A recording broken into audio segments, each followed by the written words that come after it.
Okay, let's start with this topic. Nothing, we have to just learn the formula for variance and standard deviation. It is somewhat similar with that of mean deviation. What is the difference? वहां पर negative sign हम ignore कर देते थे. उस problem को solve करने के लिए हमने क्या किया कि स्टैंडर्ड डेविएशन और वेरिएंस को जो है स्टडी किया. अब बेटा जो भी डीमेरिट थी मीन डेविएशन की वो सारी की सारी बेटा हमने सॉल्व की with the help of variance and standard deviation. तो बेटा सबसे पहले वेरिएंस का सबसे इजी अनग्रुप्ड डाटा के लिए जो फॉर्मूला है वो ये है summation xi minus x bar square divided by number of terms, है ना. और अगर आपने निकालना है स्टैंडर्ड डेविएशन तो दैट इज जो है हमारे पास जो है अंडर रूट ऑफ वेरिएंस हम लोग जो है कैलकुलेट करते हैं. ओके बेटा, फिर मैं बता दूं आपके पास जो है मेरे पास जो है हम लोग वेरिएंस जो है नॉर्मली सिग्मा स्क्वायर से रिप्रेजेंट करते हैं और स्टैंडर्ड डेविएशन जो है वो सिग्मा से रिप्रेजेंट करते हैं और वो हम कहते हैं under root of variance. This is the formula for standard deviation for grouped ungrouped data. Sorry, ungrouped data. Okay, क्या करना है? कुछ भी नहीं करना, सेम प्रोसीजर. पहले मीन निकालोगे, हर टर्म में से मीन माइनस करोगे, उसका स्क्वायर करोगे और उसको divided by number of term से कर दोगे.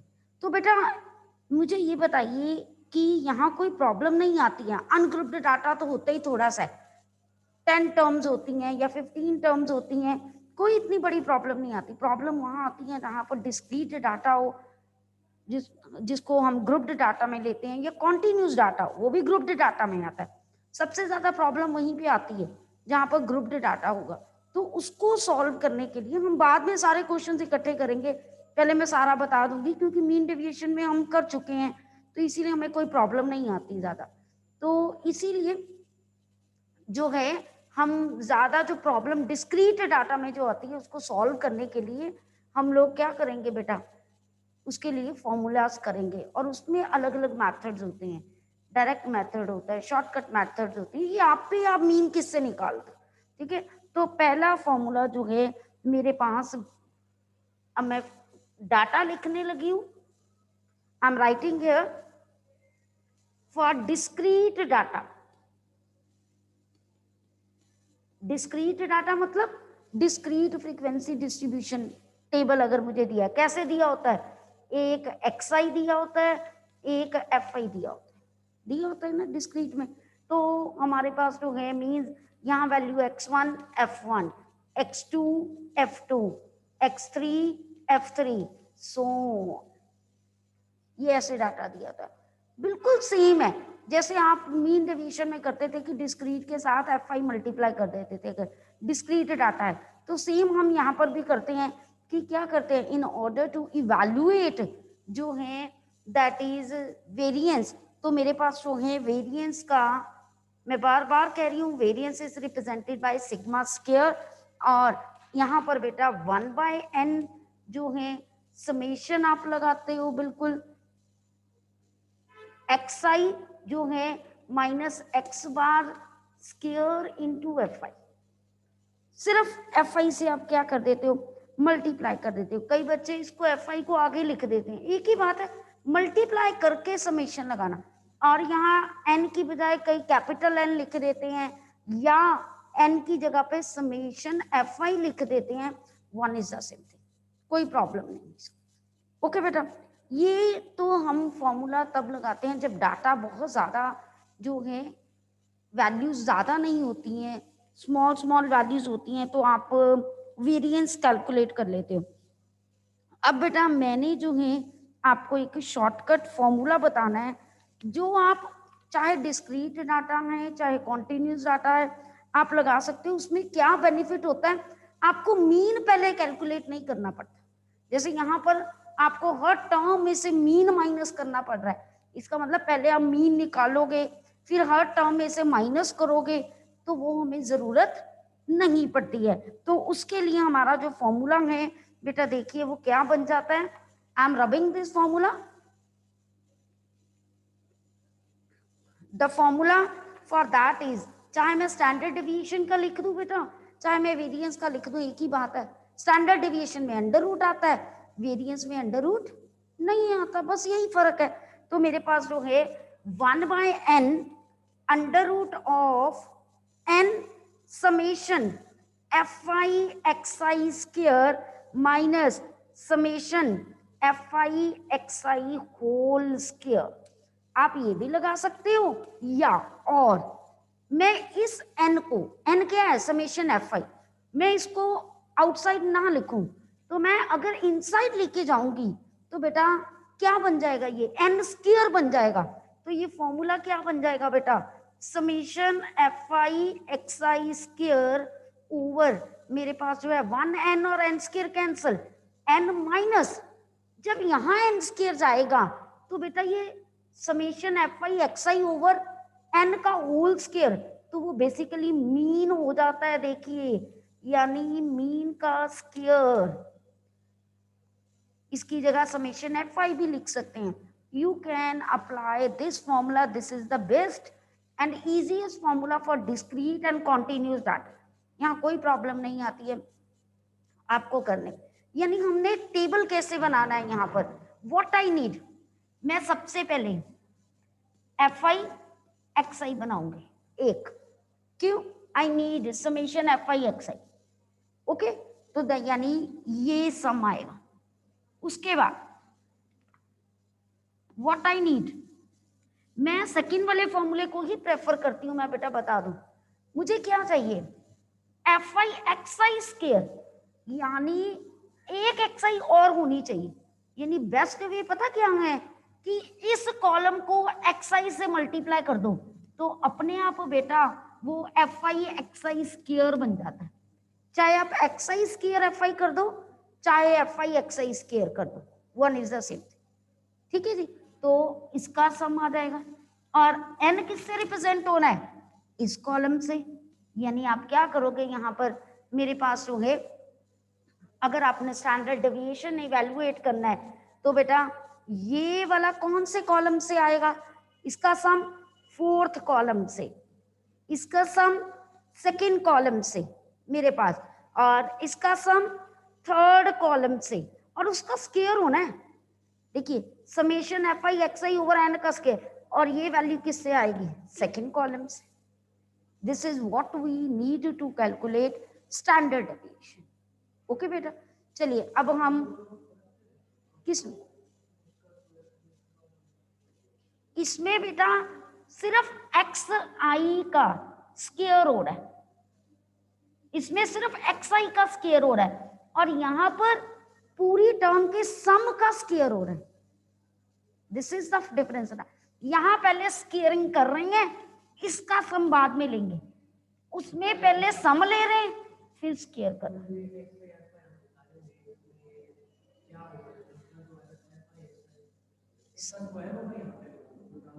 ये जो वैल्यू है ना इसको दोबारा xi से कॉरेस्पॉन्डिंग वैल्यू से मल्टीप्लाई करेंगे। मैं सम करवाने लगी हूँ, आपको क्लियर होगा तब कि कैसे इवैल्यूएट करते हैं, ओके बेटा। I think this is clear to you, है ना। इसका एक शॉर्टकट मेथड भी है, बट मुझे लगता है this is the easiest method.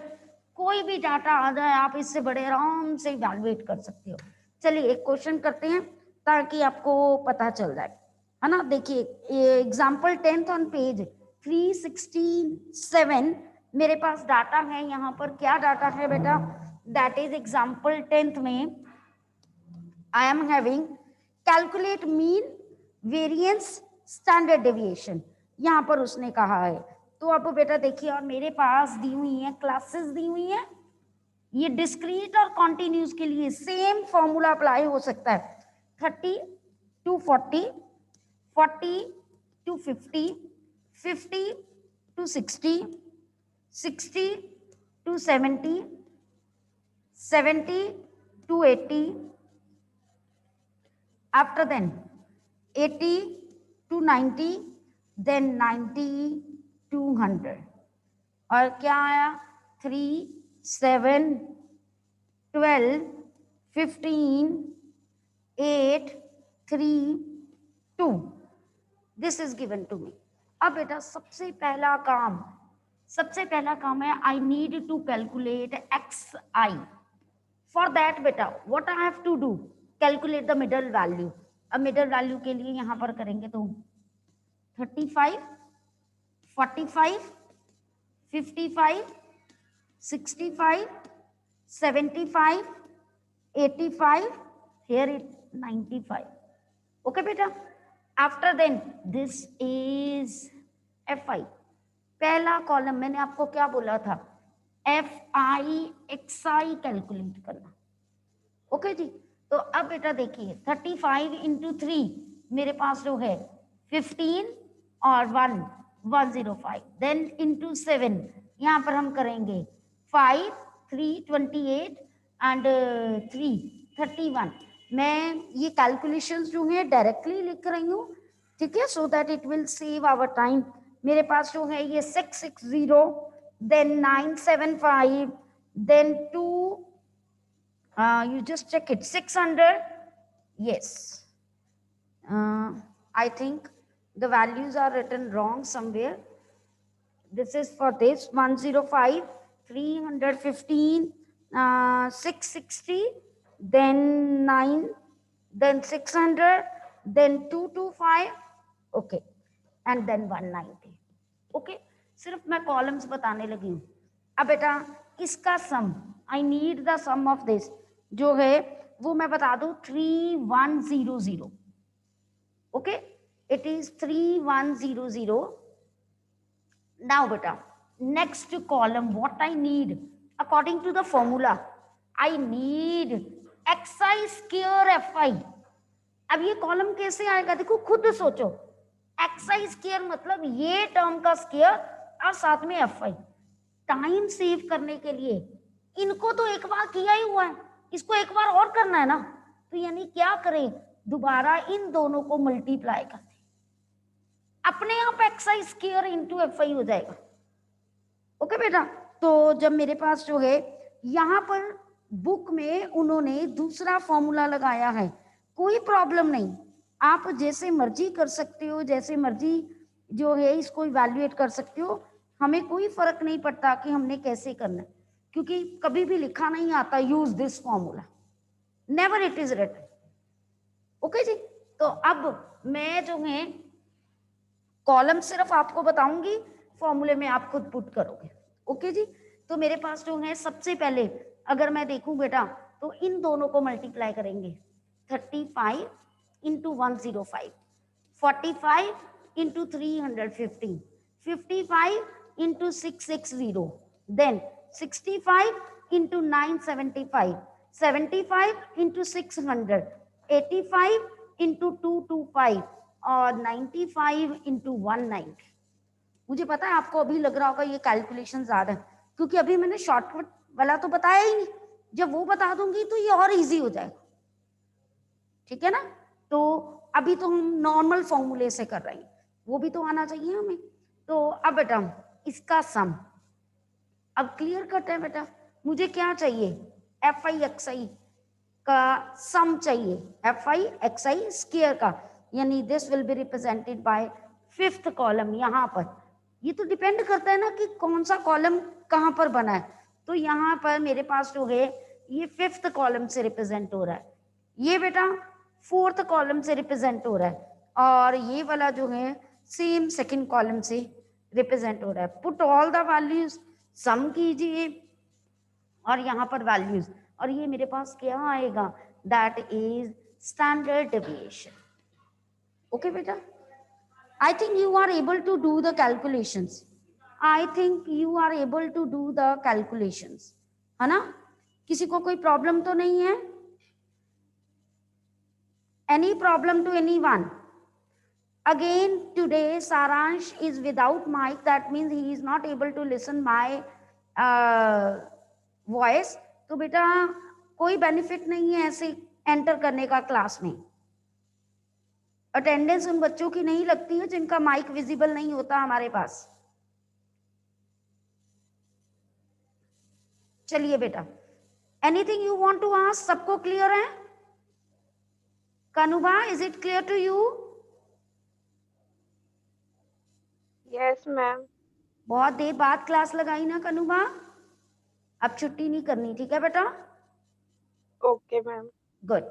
चलिए बेटा, अब हम लोग जो करते हैं नेक्स्ट फॉर्मूला, इसी को करने का शॉर्टकट फॉर्मूला बेटा लर्न करते हैं। उसका बेनिफिट क्या होगा मुझे शॉर्टकट का, कि बेटा उससे कैलकुलेशन, जैसे इसी क्वेश्चन में इनको मल्टीप्लाई करने में टुक ए लॉट ऑफ टाइम, तो हम एक ही क्वेश्चन को थोड़ा सारा टाइम लगा देंगे, डिवोट कर देंगे। तो हम क्या करेंगे, हम एक शॉर्टकट मेथड लर्न करने लगे हैं, क्वाइट इजी, और उससे सिर्फ कैलकुलेशंस कम हो जाती हैं और बहुत जल्दी जो है हमारा जो है स्टेप इवैल्यूएट हो जाता है।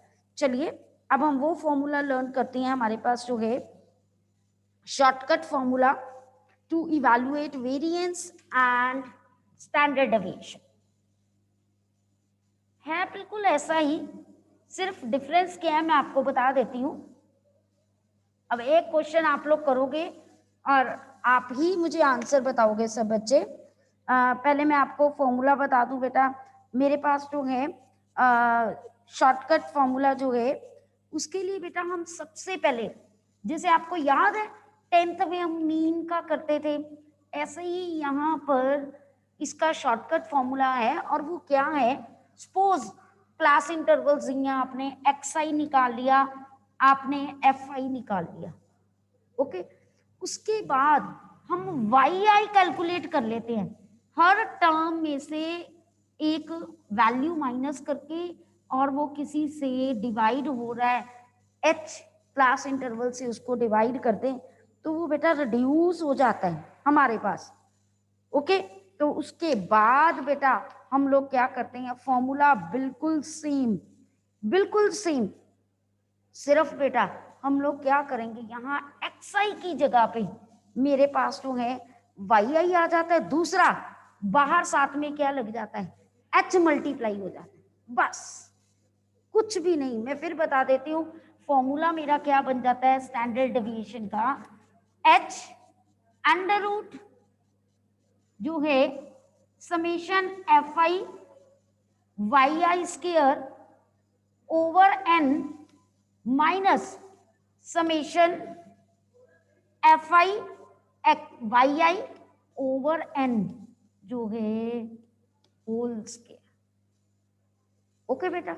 Same formula we can use here, but xi की जगह पे yi, और इससे कैलकुलेशंस इतनी इजी हो जाती हैं बेटा, इतनी इजी हो जाती हैं कि हम बहुत जल्दी जो है क्वेश्चन को इवैल्यूएट कर लेते हैं। चलिए हम यही एक क्वेश्चन करते हैं with the help of shortcut, तो आप देखना कि कितनी इजीली कैलकुलेशंस हो जाती हैं।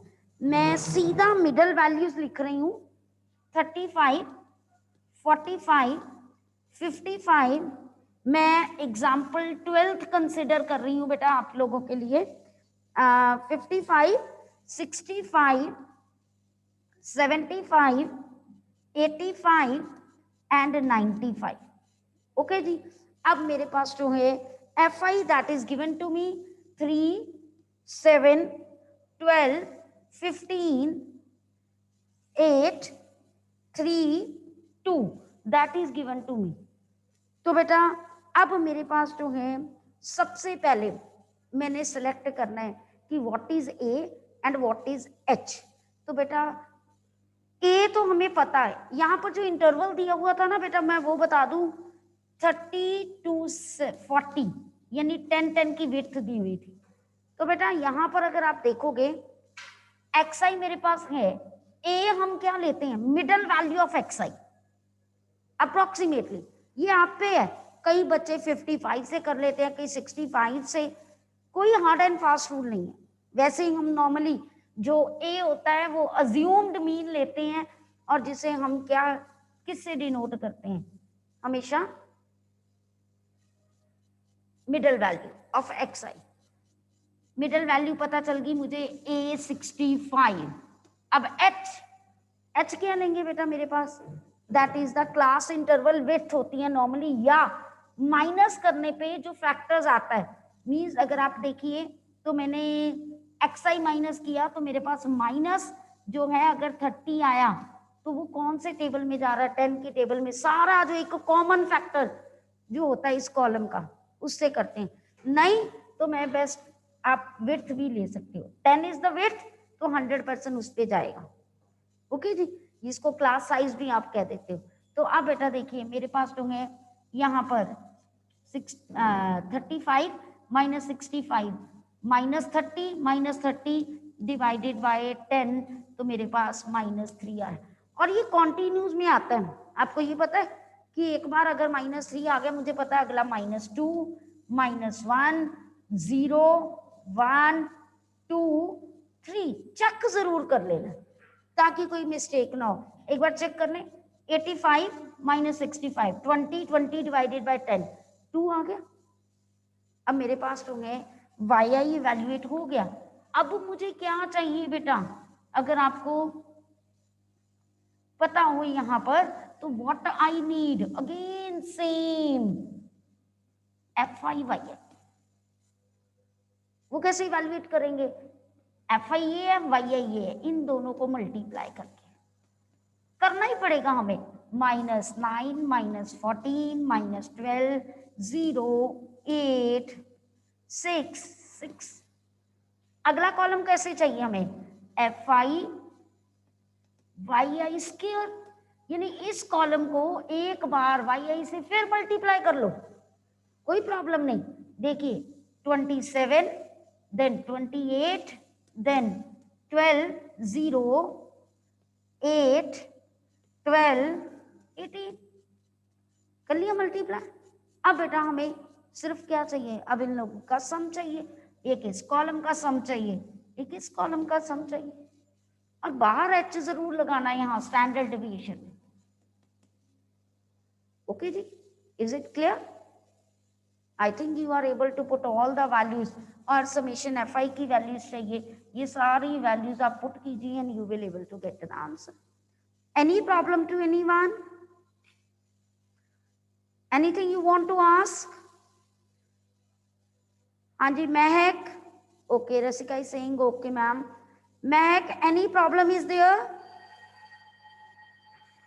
No ma'am. Okay, very good. चलिए बेटा अब हमारे पास जो है एक्सरसाइज 15.2 है बेटा। 15.2 एक्सरसाइज आपको जो है ट्राई करनी है। इसमें अभी आप लोग सभी बच्चे फटाफट इवैल्यूएट कीजिए question number 7th। Be fast, you have to try now question number 7. After completing it, show it on your screen. Be fast beta. After